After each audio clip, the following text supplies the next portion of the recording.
تو حضور غریب نواز نے پیدا ہوتے ہی سجدہ کیا، حضور علیہ السلام نے بھی پیدا ہوتے ہی سجدہ کیا۔ اللہ اکبر، تو میں نے انہیں پیار سے اٹھا کر اپنی گود میں لے لیا۔ وہ فرماتی ہے پھر پردے کے پیچھے سے کسی کہنے والے نے مجھے مخاطب کرتے ہوئے کہا، بی بی مہنور مبارک، آج آپ کے گھر معین الدین کی ولادت ہو گئی، ہم لوگ اس دور کے اقطاب و ابدال ہیں اور آپ کو آپ کے بچے کی پیدائش پر مبارکباد دینے کے لیے آئے۔ اللہ اکبر۔ حضور غریب نواز رضی اللہ تعالیٰ کی والدہ مہرباں فرماتی کہ جس وقت سے معین الدین حسن کے جسم میں روح ڈالی گئی، اس وقت سے پیدائش تک آپ کا یہ معمول رہا کہ آدھی رات سے دن نکلنے تک آپ مسلسل کلمہ طیبہ کا ورد کیا کرتے تھے، اور میں کلمہ طیبہ کی آواز اپنے کانوں سے اپنے پیٹ کے اندر سے سنا کرتی تھی۔ کلمہ طیبہ کی آواز آ رہی ہوتی تھی، لا الہ الا اللہ محمد رسول اللہ، لا الہ الا اللہ محمد رسول اللہ، اللہ اکبر۔ اس کے بعد حضور غریب نواز رضی اللہ تعالیٰ عنہ کی والدہ ماجدہ نے بھی کہا اور دیگر اہل علم نے بھی اس کو لکھا، یہ کہتے ہیں یہ بات ذہن میں رکھو کہ حضور غریب نواز پیدائشی غریب نواز ہے، غریبوں کو نوازنے والے۔ جب 3 سال سے کچھ زیادہ کی آپ کی عمر ہوئی تو آپ اپنی ہم عمر بچوں کو جو گلی کے تھے اپنے ساتھ اپنے گھر لے کر کے آتے، اپنے ہاتھ سے ننھے شہزادے ہیں دسترخوان بچھاتے اور ان بچوں کو دسترخوان پر بٹھاتے، ان کے سامنے کھانا سجاتے اور ان بچوں سے کہتے میرے سامنے کھاؤ۔ جب بچے کھانا کھاتے اور وہ آسودہ ہو جاتے یعنی ان کے پیٹ بھر جاتے، آپ کی والدہ ماجدہ فرماتی ہیں میں غریب نواز کی پیشانی پر خوشی کے اثرات دیکھا کرتی ہوں۔ تو حضور غریب نواز یاد رکھیے کہ پیدائشی جو ہے وہ غریب نواز۔ اللہ اکبر۔ تذکرہ نگار کہتے ہیں آپ نے اپنی دادی جان کی زیارت کی اور دادی جان آپ سے بڑی محبت کرتی تھی۔ جب غریب نواز کی عمر شریفہ 5 سال کی ہوئی تو آپ کی دادی جان کا وصال ہو گیا۔ اچھا، حضور غریب نواز کے ساتھ معاملہ یہ کہ حضور غریب نواز کے والد محترم بھی حافظ قرآن اور والدہ مہرباں بھی قرآن کی حافظہ۔ اللہ اکبر۔ تو دونوں قرآن مجید و فرقان حمید کی تلاوت کیا کرتے تھے، تو قرآن کی تلاوت کا فن، قرآن کی تلاوت کا شوق حضور غریب نواز کو ورثے میں ملا۔ اللہ اکبر۔ اب تذکرہ نگار کہتے ہیں ذکر کیا انہوں نے کہ حضور غریب نواز کے 2 بھائی تھے اور ایک بہن تھی، لیکن نام ذکر نہیں کرتے، یعنی حالات زندگی پر اتنا تفصیل کے ساتھ لکھا نہیں گیا، بس اتنا کہا گیا کہ آپ کے 2 بھائی تھے اور آپ کی ایک بہن تھی۔ ہاں اتنا ملتا ہے کتابوں میں کہ آپ کے ایک بھانجے تھے کہ جن کا نام تھا حضرت علی سنجری، یہ غریب نواز کے مرید بنے اور غریب نواز رضی اللہ تعالیٰ عنہ نے انہیں اپنی خلافت سے بھی نوازا۔ اتنا جو ہے وہ کتابوں میں ملتا۔ اللہ اکبر۔ اب ہم آگے بڑھتے ہیں۔ حضور غریب نواز رضی اللہ تعالیٰ کی عمر شریفہ، بعض تذکرہ نگاروں نے کہا کہ جب 11 سال کی ہوئی، بعض نے کہا کہ جب 12 سال کی ہوئی، بعض نے کہا کہ جب 15 سال کی ہوئی۔ چلیے ہم 15 سال والا قول لے لیتے ہیں۔ جب غریب نواز کی عمر شریفہ 15 سال کی ہوئی، ابھی زندگی کے ایام بڑے شاندار طریقے سے گزر رہے تھے، کوئی پریشانی نہیں تھی، والد محترم حیات تھے۔ اللہ اکبر۔ والد محترم کے پاس ایک باغ تھا بڑا وسیع جو پھلوں سے لدا ہوا تھا، اور پھل جب پک جاتے تو وہ بکا کرتے تھے، اس سے جو آمدنی ہوتی وہ کھرا تھی، اور آمدنی 2 حصوں میں تقسیم ہوتی کہ آپ کے والدین آدھا حصہ اللہ کے راستے میں قربان کر دیتے اور آدھا حصہ اپنے بچوں کے لیے رکھتے، گھر کے لیے رکھتے۔ اللہ اکبر۔ جب حضور غریب نواز کی عمر شریفہ 15 برس کی ہوئی تو تذکرہ نگار کہتے ہیں کہ آپ کے والد محترم کا وصال ہو گیا۔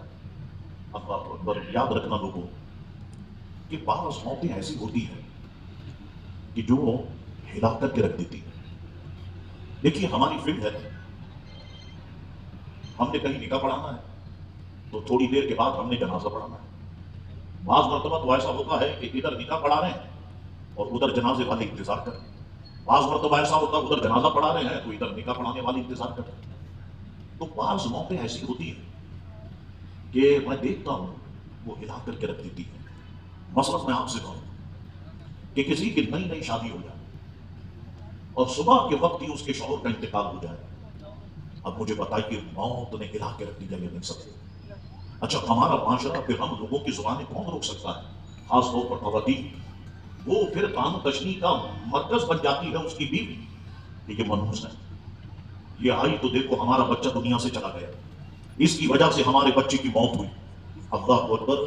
پھر اس بیوہ کی عدت گزارنے کے بعد بھی کہیں شادی نہیں ہوتی کہ اسے منحوس کے نام سے مشہور کر دیا جاتا ہے. اچھا جناب، اسی طرح سے بچے اگر چھوٹے ہو اور ماں کا انتقال ہو جائے، اب دیکھیں بچوں کے لیے اسٹرگل کرنا کتنا مشکل ہو جاتا ہے. اس باپ کو تو بیوی دوسری مل جائے لیکن بچوں کو ماں دوسری کہاں سے ملے گی؟ یہ بڑا مشکل ہے. اچھا جناب، بچے چھوٹے ہوں اور اسی طرح سے باپ کا انتقال ہو جائے، اب مجھے بتائیے ان بچوں کا زندگی گزارنا کتنا مشکل ہو جاتا ہے. تو یہ سارے معاملات ہم اپنی نگاہوں سے دیکھتے ہیں. اب دیکھیں ہاں، حضرت غریب نواز کی عمر شریفہ صرف 15 سال ہے اور اپنے گھر میں بڑے ہیں. اب ایک 15 سال کے بچے کا قد کاٹ کتنا ہوتا ہے آپ مجھے بتائیے. صرف 15 سال کے ہیں اور والد محترم کا انتقال ہو گیا. اللہ اکبر. یاد رکھو لوگوں، ماں ماں ہوتی ہے.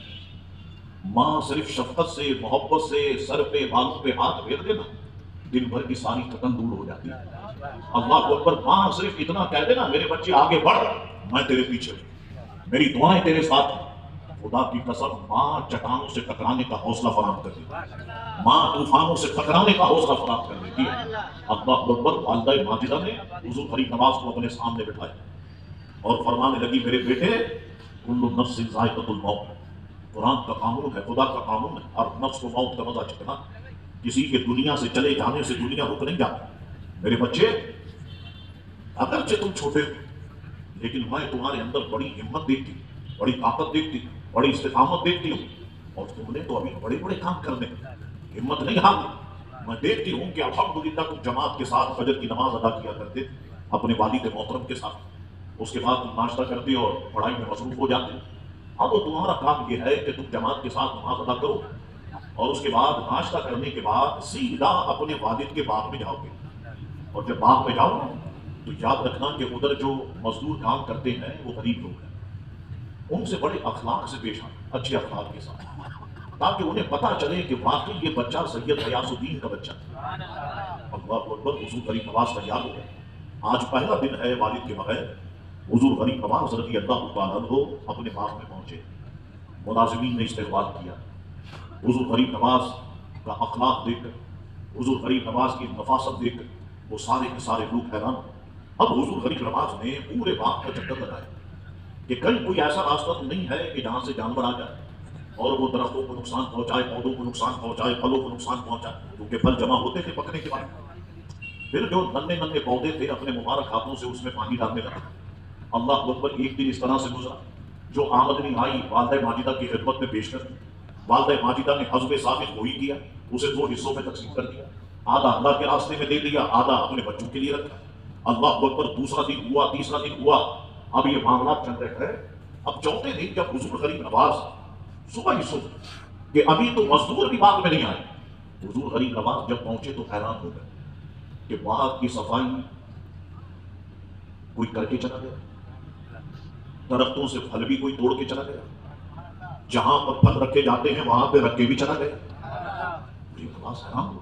تھوڑی دیر بعد جب مزدور آئے تو ان سے پوچھا، انہوں نے کہا کہ یہ تو ہم نے پہلی بار دیکھا.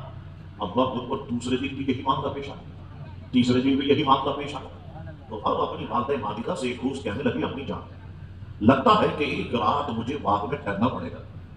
والدہ ماجدہ نے وجہ پوچھی تو آپ نے بتائی. اللہ اکبر. حضور غریب نواز کی والدہ ماجدہ نے اجازت دی. حضور غریب نواز باغ میں ٹھہر گئے. تلاوت قرآن مجید، میں نے آپ سے کہا یہ شوق تو آپ کو ورثے میں ملا تھا. اللہ اکبر. کام کاج سے فارغ ہوتے قرآن کی تلاوت میں مصروف ہو جائے. قرآن ایسا شاندار پڑھتا کہ سننے والے وہ آپ کی سریلی آواز سن کر کے ٹھہر جائے. اللہ اکبر. غریب نواز قرآن کی تلاوت کر رہے اور اپنی آنکھوں سے دیکھ رہے ہیں کہ باغ کی صفائی ہو رہی ہے لیکن صفائی کرنے والے دکھائی نہیں دے. درختوں سے پھل ٹوٹ رہے ہیں لیکن توڑنے والے دکھائی نہیں دے. جس جگہ پر جمع ہوتے ہیں وہاں جمع ہو رہے ہیں لیکن جمع کرنے والے دکھائی نہیں دے.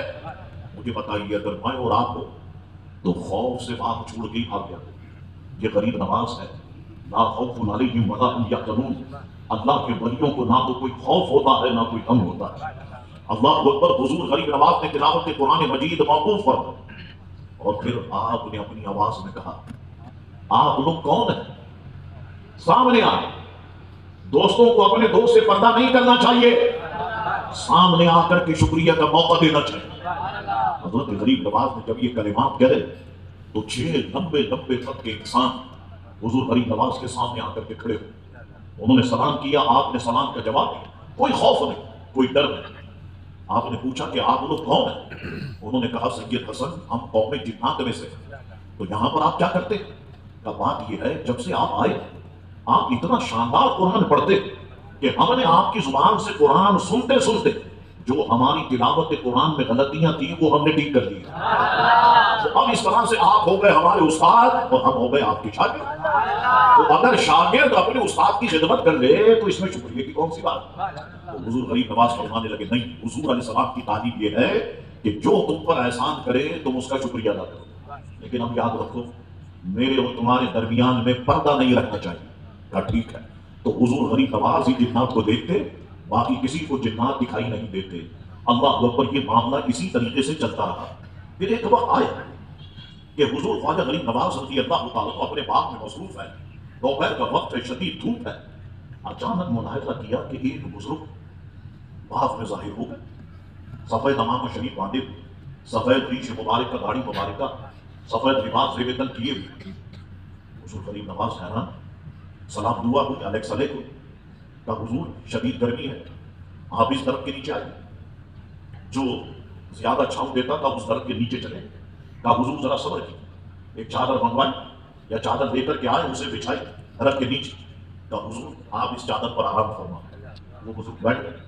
کہا حضور میں آپ کی کچھ خدمت کرنا چاہتا ہوں. گئے صاحب باغ، پھل فروٹ کا باغ تھا، انگور کا خوشہ توڑ کے لیا، مٹی کے پیالے میں ٹھنڈا پانی لیا. کہا حضور لیجیے، یہ پانی نوش فرمائیے، انگور تناول فرمائیے. انہوں نے کچھ پانی پیا اور پانی پینے کے بعد ایک انگور توڑا اور توڑنے کے بعد اسے اپنے منہ میں ڈالا اور چبانا شروع کیا. اور چباتے چباتے غریب نواز سے فرمانے لگے ابھی صرف علیک سلیک ہوئی، ابھی تعارف کچھ نہیں ہوا، ابھی تو غریب نواز مہمان نوازی کر رہے. انگور توڑا، چبانا شروع کیا، فرمانے لگے اس میں مجھے سید غیاث الدین کے زہد کا ذائقہ محسوس ہو رہا ہے. غریب نواز حیران ہو.